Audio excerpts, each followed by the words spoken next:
King Von's affiliates, O Block's Muna Duke and Youngin, were gunned down in Chicago, and the streets haven't stopped talking since. Now, a disturbing new clip from the crime scene has surfaced, and it's giving a glimpse into their final moments. But that's not even the wildest part. The ops are on camera, claiming the bodies out loud. Beans and bologna. They put they up there on folks. There's a lot going on, so let me put you up to speed. The shocking deaths of Muna Duke and O Block Youngin. The streets of Chicago crying right now as we just got the word about 2 more soldiers from O Block who got took out. If you've been tapped in, you already know O Block been losing too many members to count. And now 2 more names just got added to that list, no cap. In the wee hours of May 10th, 2025, in what was straight disrespectful to the Chicago drill community, Muna Duke and Youngin got smoked in Chicago's Edgewater neighborhood. This popped off around 1:20 a.m. in the 6300 block of North Broadway, where both these rappers caught a hot one in what everybody's saying was a planned hit. According to what's coming out, this wasn't no random bullshit. This had all the signs of some get back that got the whole rap game in shambles and fans in their feelings. Let me put y'all up on game so you understand the magnitude of what went down. Muna Duke, who was 31 years old, and Youngin, also known as Youngin Fram Dayjets, who was somewhere between 26, 28, depending on who you ask, both got pronounced dead on sight. The shooters was dumping for real. They found hella shell casings all over the scene, showing how wild and vicious this hit was. What's even more f***ed up is that a third homie, some 36-year-old, also caught a stray to the back. He made it though, and they saying he in fair condition at Evanston Hospital, but our O Block brothers wasn't so lucky. For the ones who ain't hip to who these dudes was, let me school you real quick on why this hitting different. Muna Duke wasn't no average rapper from the rack. This man was deep in the O Block legacy and had mad ties to some heavy hitters. In a clip from back in the day, Duke kept it real about what happened when King Von passed. What was the reaction from the jail when they found out that he passed away?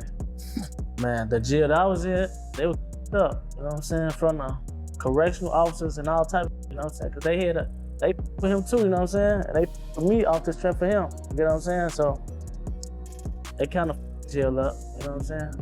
Duke was known for his track 12 AM and was making major moves in the industry. But beyond his music, Duke was straight family to the late King Von. Looked at him like blood, which makes this loss hit 10 times harder when you think about O Block's history. What's extra heartbreaking about Duke's story is that he had just had a shorty with Fat Banks, who used to be with D-Thang, Lil Durk's brother, who also got killed. Y'all keeping up with these connections? The way everybody tied together in Chicago's drill scene is crazy deep, with all these artists connected through blood, brotherhood, or just coming up together in the trenches. And now another seed gotta grow up without they pops, another casualty in this endless cycle of violence that keeps the South Side on lock. Duke's situation is even more messed up because word is he was trying to leave that street behind, focusing on getting legit money and even posting pics in Muslim attire, trying to walk a better path. It's that same old story we've seen 100 times. Just when a trying to elevate, the streets come knocking to collect on old debts. Like they always say, the streets got no love. And Duke's story just another example of how cold this game really is. Then you got Youngin, who was on his come up in the drill scene. As a rising star in Chicago's drill rap, Youngin was known for spitting that raw, uncut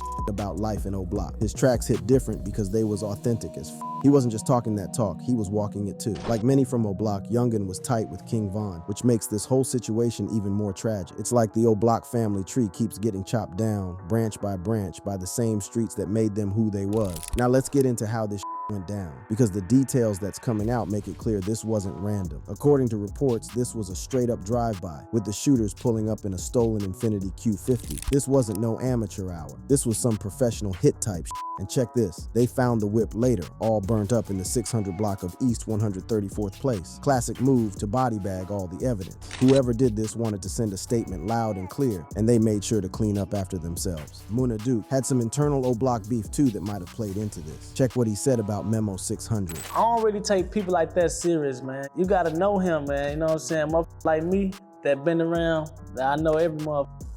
And a motherfucker like him, I can't take serious, you know what I'm saying? He can't step a foot on my block. He would never step a foot on my block. Memo used to be really cool right there, because I think he shot at least one video there before, right? Yeah, that was before a lot of transpired, you get what I'm saying? So at once upon a time, he was able to come over there, you know what I'm saying? But a lot of changed, so. You said something on Instagram, you said, be direct when you speak, don't do the subliminal post. You know me personally, let's meet up so I can beat the F out of you.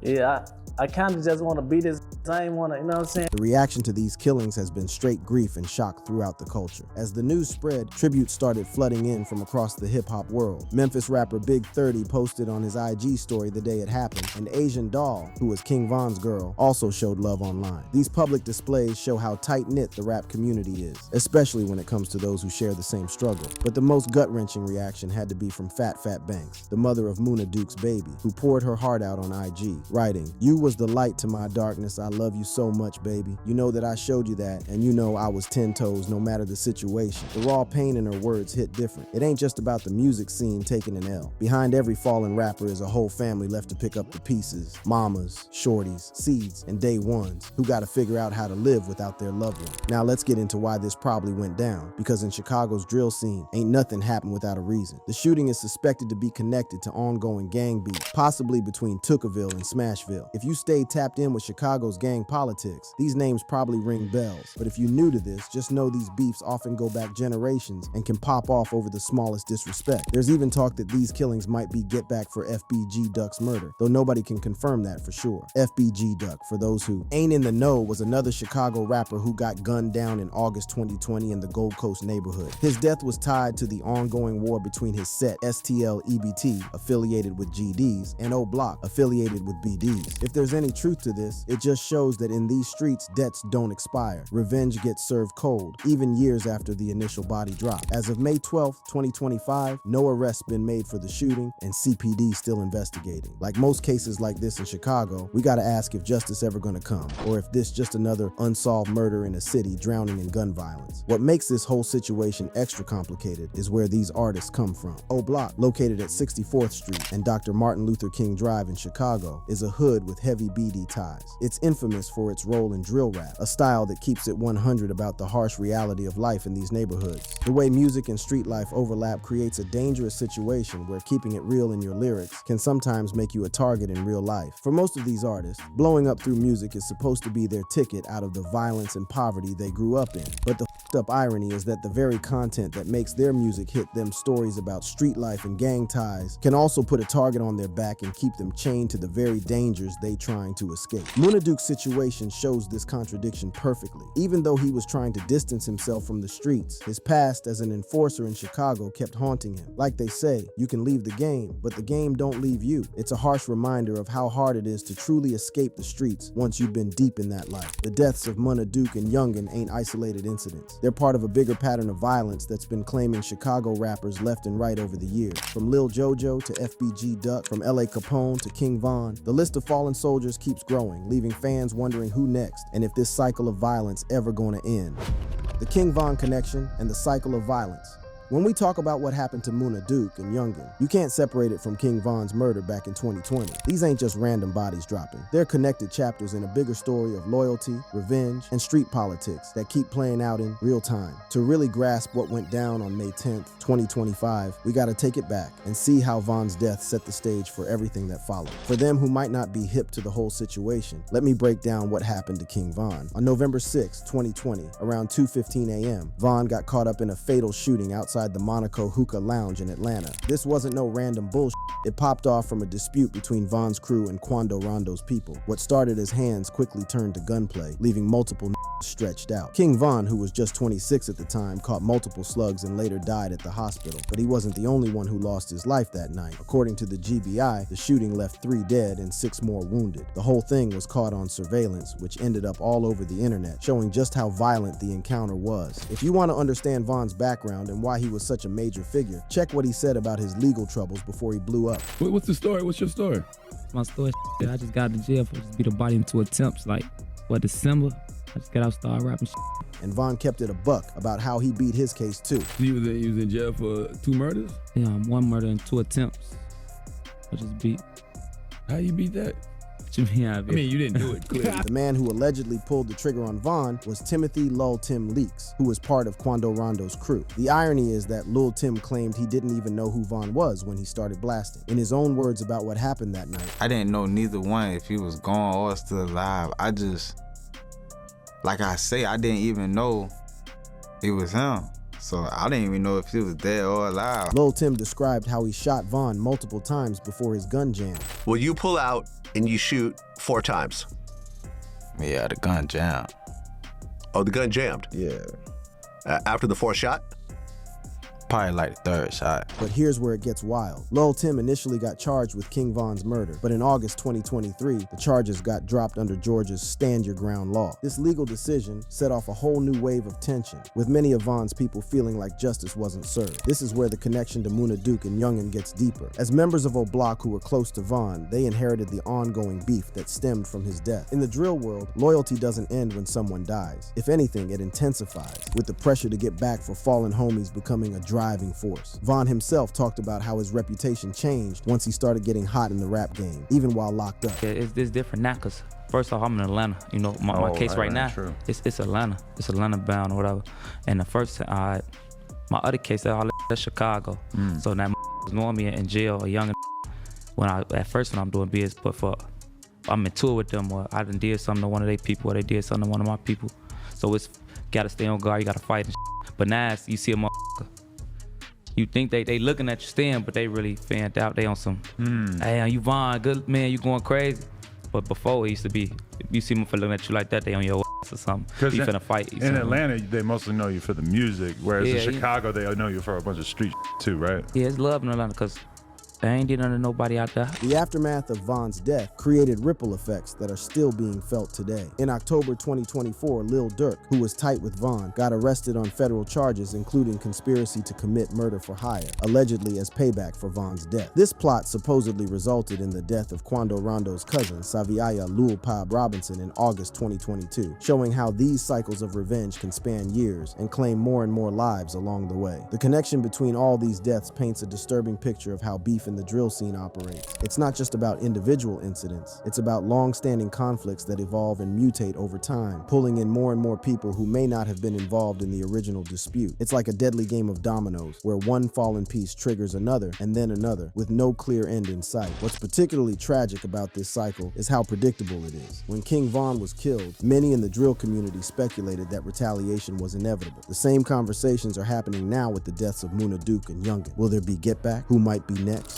It's a morbid anticipation that hangs over the drill scene like a dark cloud, where violence isn't just expected, it's almost guaranteed. The fact that both Muna Duke and Youngin were from O'Block makes their deaths even more symbolic. O'Block, named after fallen member Odie Perry, has become both a physical location and a mythical place in drill lore. It's produced some of the genre's biggest stars, including Chief Keef, King Von, and others. But it's also seen more than its fair share of tragedy, with many of its members ending up dead or in prison. The hood that gave these artists their identity and material for their music has also, in many cases, sealed their fate. When you look at Muna Duke's situation specifically, you see a man who was trying to navigate these dangerous waters. On one hand, he was attempting to distance himself from street life, focusing on his music and his new family. On the other hand, his deep ties to O'Block and his history in the streets made him a perpetual target. In the drill world, your past never stays in the past. It follows you, regardless of where you go or how much you try to change. This reality is reflected in how King Von himself talked about his experiences in jail. Despite his growing fame as a rapper, he couldn't escape his street reputation, especially in Chicago. The way he described the difference between how he was treated in Atlanta versus Chicago jails speaks volumes. In Atlanta, he was primarily known as a rapper, but in Chicago, his street reputation preceded him. This dual identity is something many drill rappers grapple with, and it often proves impossible to fully separate the artist from the street persona. This isn't to say that all drill rappers are doomed to meet violent ends. Many have successfully transitioned from street life to music careers and beyond. But for those who remain closely tied to active beefs and ongoing conflicts, the risk is real and ever present. The deaths of Muna Duke and Youngin are a stark reminder of this reality, a reality that continues to claim lives in Chicago and beyond.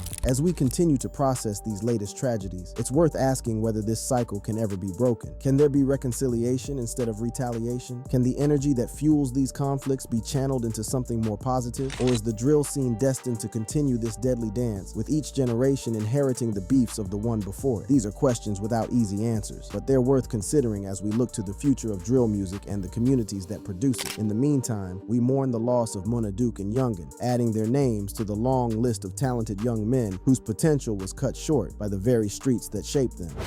The aftermath of King Von death.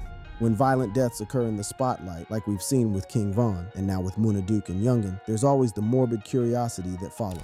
People want to see what happened. They want to witness the final moments, often without considering the human cost of what they're viewing. And in today's digital age, that curiosity is easily satisfied, sometimes too easily. In the case of King Von's death, surveillance footage capturing the moment he was fatally shot outside the Monaco Hookah Lounge in Atlanta was widely circulated online. This footage, which shows the violent altercation and subsequent shooting, has been described as disturbing due to its graphic nature. It's the kind of footage that once seen can't be unseen, a raw, unfiltered look at how quickly life can be snuffed out in these streets. This footage wasn't just shared on obscure corners of the internet either. Major news outlets like Daily Mail hosted the video, describing it as showing the moment Chicago rapper King Von is fatally shot during a fight outside a hookah lounge in Atlanta, Georgia by Timothy Leaks. The accessibility of such graphic content raises serious questions about how we consume and process these tragedies. Similarly, with the recent deaths of Muna Duke and Youngin, reports suggest that disturbing footage may have emerged, though details about the exact nature of this footage remain unclear. What we do know is that dozens of shell casings were recovered at the scene, painting a picture of the chaos and violence that unfolded in those fatal moments. The circulation of this kind of footage creates a strange dynamic in how we process these deaths. On one hand, it serves as undeniable evidence of the violence that plagues certain communities, forcing us to confront harsh realities that might otherwise be abstracted into statistics or headlines. On the other hand, it risks desensitizing viewers to violence and reducing real human tragedies to mere spectacle. For the families and loved ones of the victims, the existence and circulation of such footage adds another layer of trauma to their grief. Imagine knowing that video of your son's, brother's, or father's final moments is being passed around online, viewed by strangers who have no personal connection to the person whose death they're witnessing. It's a modern horror that previous generations of mourners didn't have to contend with. The aftermath of these shootings extends beyond just the footage, though. In the case of King Von, the incident resulted in multiple casualties, 3 deaths and 6 injuries, according to the Georgia Bureau of Investigation. One of those killed was Von's manager, Slutty, who was reportedly shot by police after he drew his weapon in response to the initial gunfire. This chain reaction of violence illustrates how quickly these situations can spiral out of control, with devastating consequences for everyone involved. Lil Tim, who admitted to shooting Von, described the chaotic scene in his own words.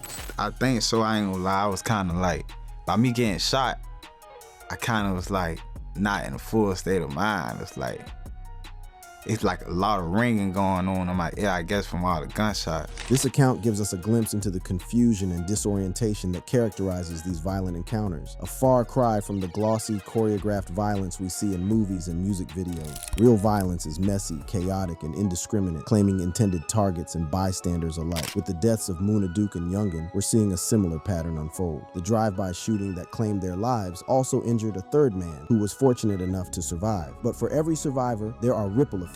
Physical and psychological trauma that can last a lifetime, families torn apart, and communities left to grapple with the aftermath of violence. What makes these latest killings particularly significant is their connection to King Von's legacy. As members of O Block who were close to Von, Muna Duke and Youngin represented a continuation of his story and his influence. Their deaths now add to the narrative of loss and retaliation that has characterized O Block's recent history, further cementing the neighborhood's reputation as both a cradle of talent and a zone of conflict. The ongoing investigation into these killings raises more questions than answers. As of May 12, 2025, no arrests have been made in connection with the shooting, and the Chicago police continue to investigate the case. Will this be another case that goes unsolved? Another set of names added to the long list of unsolved murders in Chicago? Or will there be some form of closure, either through the legal system or through the street justice that often fills the void when official channels fail? These questions linger as the drill community continues to mourn the loss of 2 more of its members. The tributes that have poured in for Muna Duke and Youngin reflect the deep connections that exist within this world, where shared experiences and common struggles create bonds that transcend traditional friendship. When someone from the drill scene falls, it's felt throughout the community, from fellow artists to fans who've connected with their music. The balance between these perspectives is delicate, and there are no easy answers.